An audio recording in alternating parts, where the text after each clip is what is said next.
కానీ ఆయన రాజకొండ ఫిలిం సిటీకి అయితే 2000 ఎకరాలు కేటాయించింది కదా. మరి ప్రకటన సినిమా తెలంగాణ సినిమా ఇండస్ట్రీని డెవలప్ చేయడం కోసం కదా. నేననేది ఆల్రెడీ రామోజీ ఫిల్మ్ సిటీ గంత విశాలంగా ఉన్నది. ఆయన కూడా చూసి వచ్చి అన్నాడా లేదా అన్నాడు. రామానాయుడు స్టూడియో ఉంది, అన్నపూర్ణ స్టూడియో ఉంది, స్టూడియోలు ఉన్నాయి. ఇవాళ రేపు టెక్నాలజీ ఏ స్థాయికి వచ్చింది.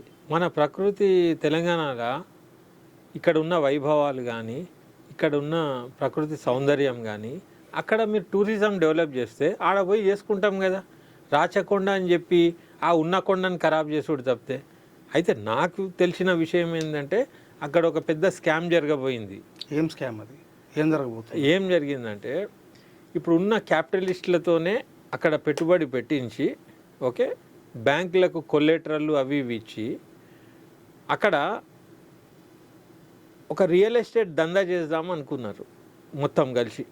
ఓకే, అయితే నేను తలసాని శ్రీనివాస్ యాదవ్ ఇంటరాక్టివ్ మీటింగ్ జరిగింది అన్నపూర్ణ స్టూడియోలో.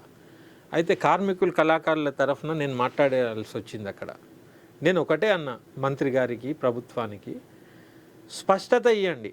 2000 ఎకరాలు 2000 ఎకరాలు అనేది అయితే ప్రకటిస్తుందో ఆ 2000 ఎకరాలు ఎటుపోతాయి, మళ్ళీ అటే పోతాయా ఇటు వస్తాయా? తెలంగాణ భూమిపుత్రుల పాత్ర ఏంది దాంట్లో? గడ్డి పీకి నీళ్లు పోసుడా? మేము కూడా ఎంటర్ప్రెన్యూర్స్ అవ్వడానికి, స్టూడియోలు కట్టుకోవడానికి, వసతుల కోసం మాకేమన్నా ఉంటుందా?